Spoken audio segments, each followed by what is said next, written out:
ماں مجھے اور نہیں پڑھنا، بس مجھے اب بالکل بھی یونی نہیں جانا۔ ارے بیٹا تم پاگل تو نہیں ہو گئی؟ تمہارا آخری سمسٹر چل رہا ہے، کتنی مشکل سے تمہارے ابا نے محنت مزدوری کر کے تمہارے اب تک کے اخراجات اٹھائے، اور اب آ کے تم ضد پہ آ گئی کہ مجھے اب نہیں پڑھنا۔ آخر ایسی بات کیا ہوئی ہے؟ کچھ بتاتی بھی نہیں ہو، بس ایک ہی رٹ لگا رکھی ہے کہ نہیں پڑھنا۔ مجھے نہیں پڑھنا تو بس نہیں پڑھنا، مگر نہ بتانے کی وجہ بھی تو ہوگی۔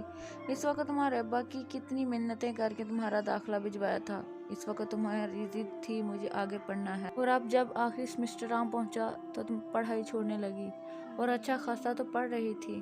آج ایک دم تمہیں ہو کیا گیا ہے؟ استادوں نے تو نہیں کچھ کہا؟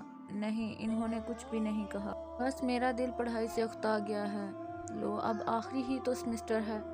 ماں پلیز مجھے مجبور مت کریں، آؤ بیٹا اطمینان سے بات کرتے ہیں۔ آخر ایسی کیا بات ہے جو آج اتنی سہمی سہمی لگ رہی ہو؟ مگر آسماں کے ساتھ جو پیش آیا وہ ماں کو بھی بتانے سے ڈر رہی تھی، وہ بتانے سے گھبرا رہی تھی، مگر ماں کے اصرار پر اسی وجہ بتانی ہی پڑی۔ وہ آج جب بتانے سے پہلے ہی اس کی آنکھوں سے آنسو ٹپکنے لگے۔ میرا پتر گھبرا کیوں رہی ہے؟ بتاؤ نا کیا ہوا؟ وہ ماں آج جب میں یونی سے واپس آ رہی تھی تو کچھ لڑکوں نے… آسماں کی زبان ایک بار پھر خاموش ہو گئی، ایک بار پھر کچھ نہ بتا سکی۔ اب ماں کا چہرہ بھی پریشانی کے آثار دکھانے لگا۔ میرا پتر رو مت۔ کیا کہا لڑکوں نے؟ مجھے بتاؤ، میں خود جا کے ان کی خبر لوں گی۔ ثریا اپنی بیٹی کے قریب بیٹھتے ہوئے اس کا ہاتھ تھام کر اسے حوصلہ دینے کی کوشش کی۔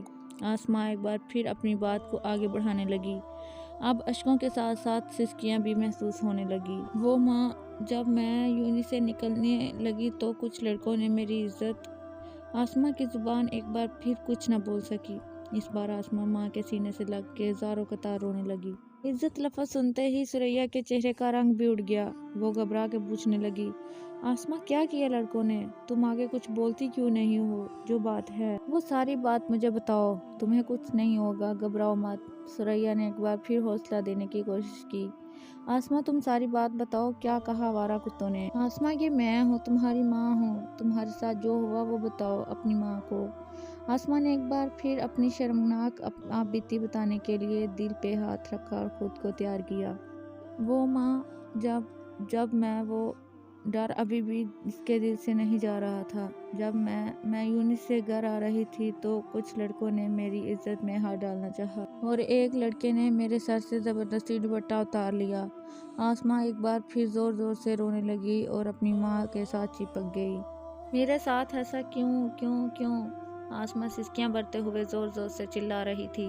بہت کتابوں میں پڑھا تھا، اگر لڑکی خود کو بچا کے رکھے تو کسی مرد کی جرأت نہیں ہوتی وہ لڑکی کی طرف آنکھ اٹھا کے بھی دیکھے، اور میں بھی تو ہمیشہ خود کو چھپا کے رکھا، پھر کیوں میری عزت کو اچھالا گیا؟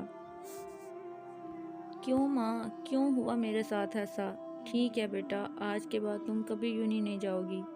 میں اور تمہارے ابا نے یونی میں ایڈمیشن لینے سے اس وقت بھی روکا تھا، مگر تمہاری ضد تھی کہ محلے کی لڑکیوں جتنا پڑھنا چاہتی ہوں، مگر اب جو پڑھ لیا ہے وہ بھی بہت ہے، اور اگر تم بالکل بھی ان پڑھ ہوتی تو بھی ہم معاشرے میں جی لیتے، مگر ہماری بیٹی بے عزت ہو کے گھر آئے۔ ہمیں معاشرے کو دکھانے کے لیے ایسی ڈگریاں نہیں چاہیے۔ تمہارے ابا شام کو آتے ہیں تو میں انہیں بھی بتاؤں گی کہ آسماں کل سے یونی نہیں جائے گی، اور آسماں ہمیں فخر ہے کہ ہمیں اللہ نے آسماں جیسی نیک پاک اور لڑکی عطا کی۔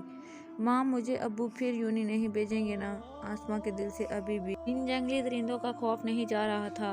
ہاں ہاں پتر، نہیں بھیجیں گے۔ اب یہ اندر کا ڈر دور کرو اور جا کر کھانا کھا لو۔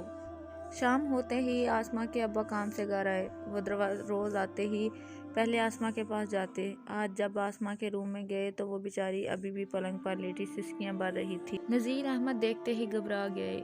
او میرا پتر، کیا ہوا؟ کیوں رو رہی ہو؟ میں بتاتی ہوں آسماں کیوں رو رہی ہے۔ پیچھے سے ثریا کی آواز سنائی دی۔ ثریا آسماں کے ابا کو دوسرے کمرے میں لے گئی اور بتایا کہ کل سے آسماں اسکول نہیں جائے گی۔ مگر ہوا کیا ہے؟ آج آپ دونوں اتنی گھبرائی ہوئی کیوں ہیں؟ ثریا نے ساری بات نذیر احمد کو بتا دی۔ یہ سنتے ہی نذیر احمد ساری بات سمجھ گئے۔ وہ اپنا ندامت بھرا چہرہ لے آئے، آسماں کے کمرے میں گئے۔